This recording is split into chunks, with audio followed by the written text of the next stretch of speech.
What's up, y'all? We are gonna talk about tools. Again, I've talked about tools lots on this channel, but it has been a minute since I've done any tool related stuff, so I'm gonna catch y'all up to date on my EDC and beyond. Of course, in this trade there are there can be hundreds of different toolsets or things that you would need tools. Hundreds of different toolsets or things that you would need tools.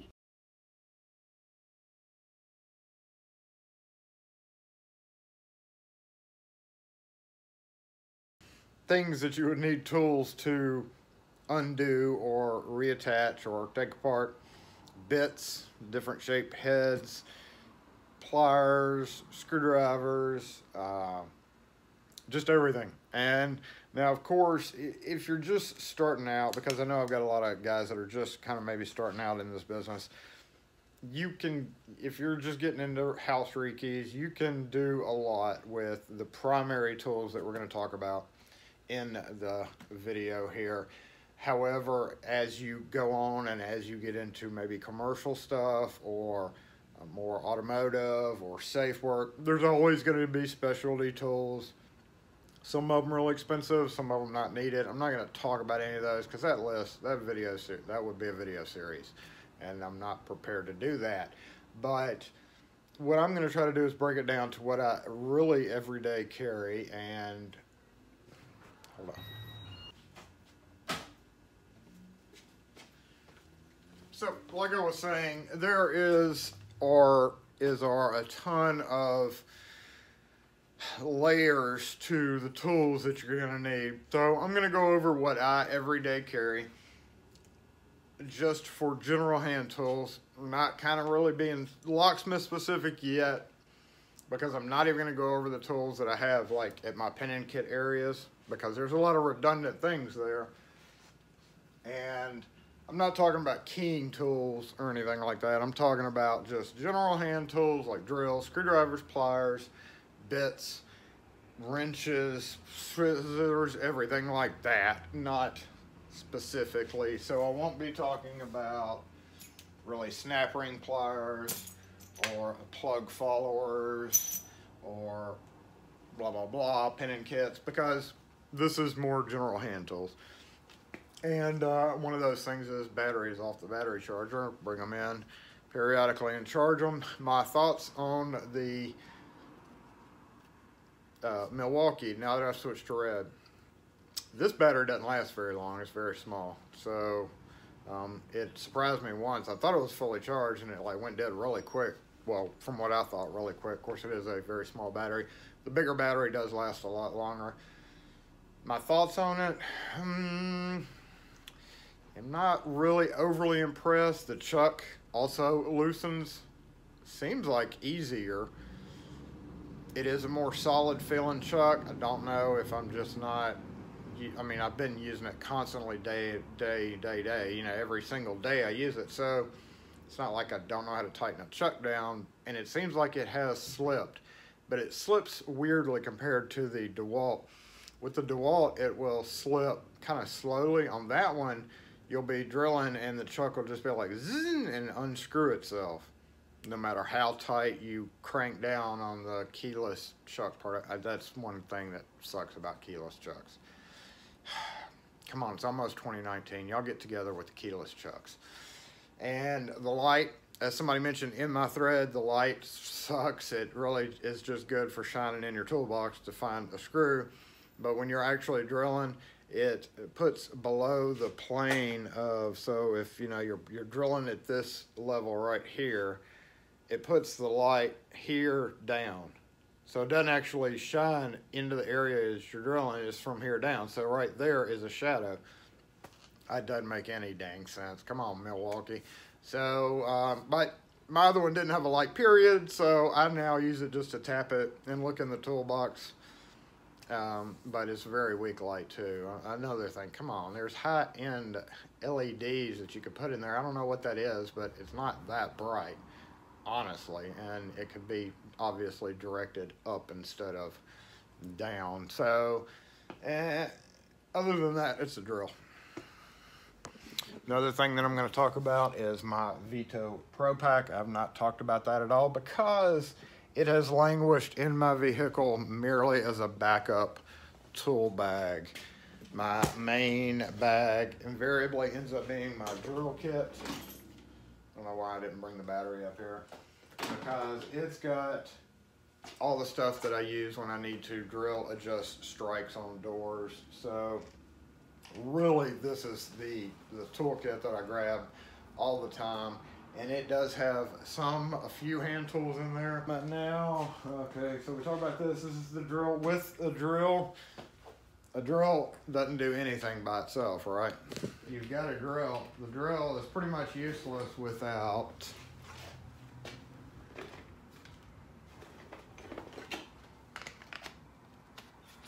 I do like this. Still haven't got used to using it yet, but I do like that. Drill isn't really great without drill bits. Milwaukee. Pretty good bits. With drill bits, you're going to make a mess. You need a brush and a broom. Clean it up. What do you use? You got to have screws, right? So this is a Husky little small plastic container. It's got my, see if you can see the underside, 3-inch screws with the heavier deadbolt strikes, pilot bits, 3-inch other screws, 1 5/8 screws for latches. Oh, quick set jig here, of course, gotta have that. I have lost my easy marker. I've featured that in another video, but this is a older style easy marker. You put it on the edge of the door. I threw it in here until I could replace that one. And then, you know, hammer and chisel, of course.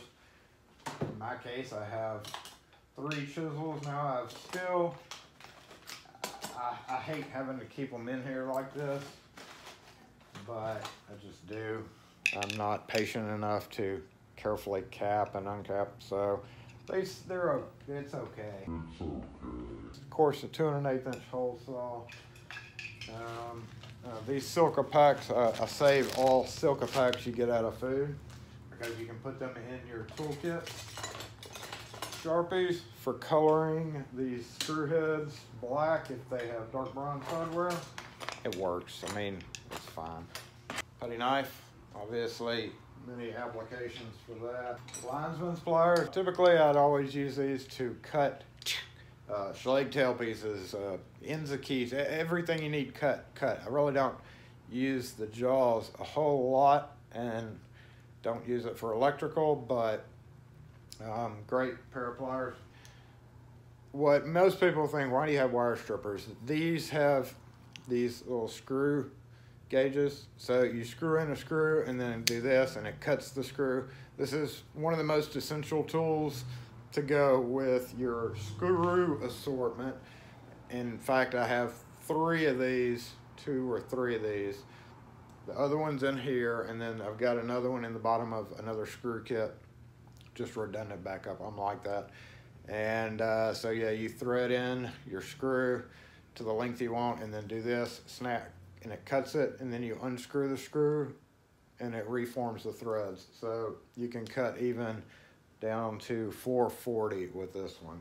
440, 540, 632, 832, 1032, and 1024. So that is wonderful. I wish there was one for 1/4 inch, but that would be kind of hard to crunch.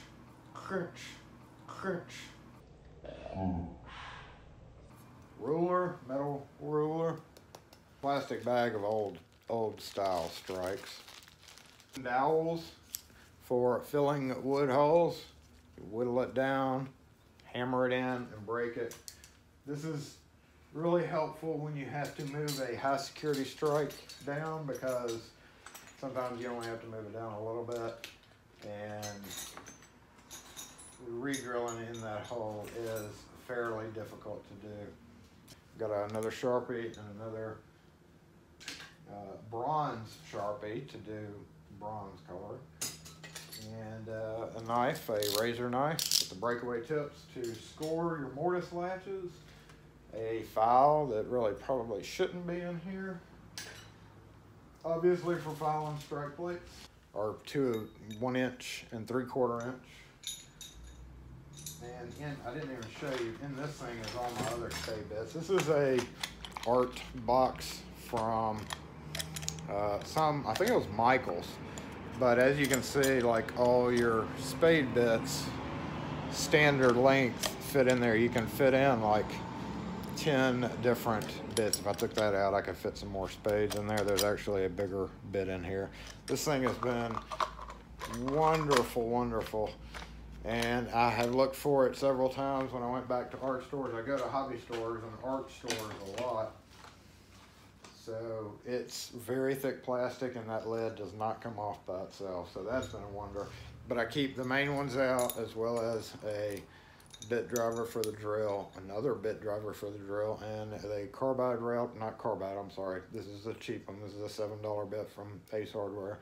But it's a router, and you can see it is pretty well routed out itself.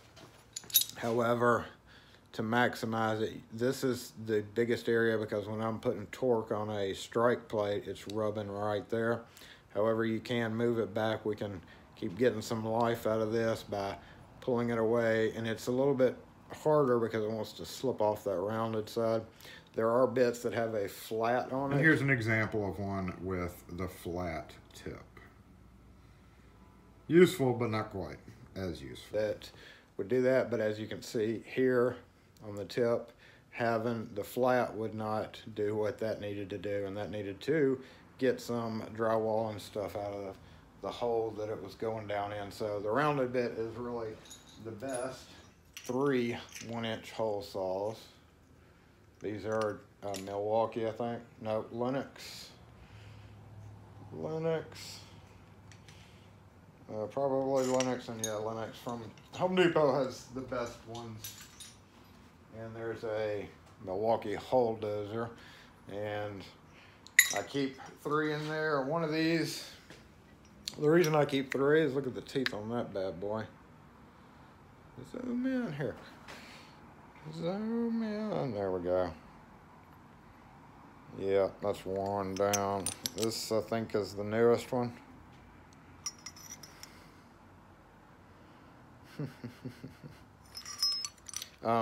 And then, ooh, this one's pretty bad too. And one of these just twisted real bad on me. I think it was this one. It's got a warp in it. Yeah, that's the one that's twisted. So I'm going to, looks like I almost need to replace that. And if this one twisted up, I'm not buying this brand anymore. Which one is this? That is a hole dozer. That is a Milwaukee one. Okay, going back to Lennox for sure. This was, when I was drilling, it caught, twisted the pilot bit, and what I'm afraid of is that metal has been twisted. And then 1 5/8 for old Schlage installations or small hole installations. And the point of doing all this was to get down to where I'm at here so that I can get the scrap out. So I'm going to go ahead and clean the bag out, or what I call, oh shoot, bag debris, which is just screws and little metal bits, bag debris. So some of it's good, like that screw's good. Well, that screw's good. That screw is not mine, but it's good, and it's a 4-inch screw. Oh, that screw's not good at all. Scrap. There's a mortise color ring. There's a cam lock ring. Anyway, I'm gonna go dump this now and get this out of my hand, put everything back in there. I know what some of you are thinking. Jason, what happened to your Apache hard case that you had all this stuff in? Well, when I got the Milwaukee drill, there's nothing like flaunting it for a minute, you know? So invariably it's going to tear, get holes poked in it, and then I'll go back to the hard carry. However, this one's just much more comfortable to carry this small amount of stuff in. Of course, it's pretty much to the brim, maxed out. So,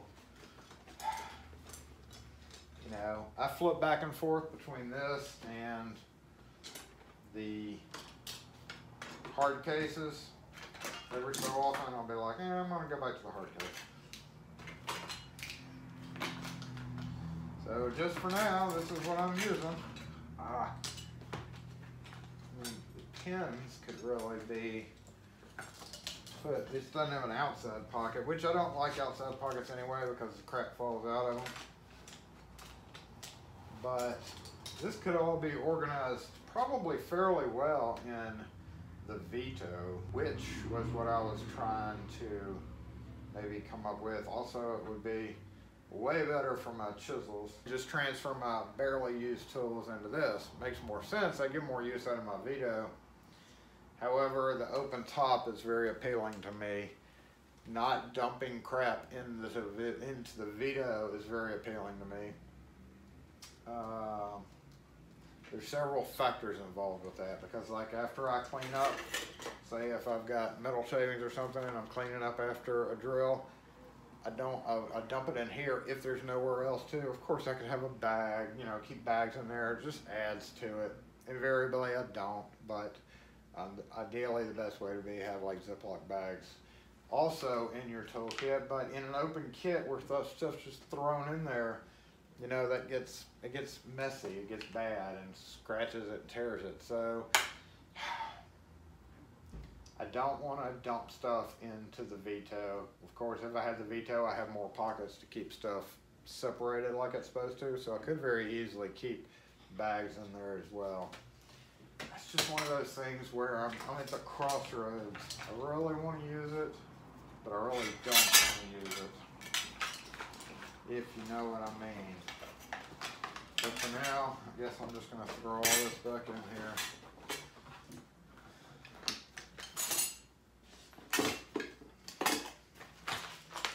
It is much better after you clean it. But see, it doesn't really close all that well. I mean, that's horrible. Stays open.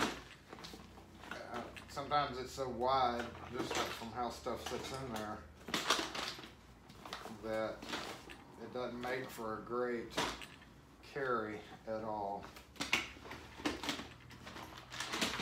So that's my dilemma for the moment. Crap.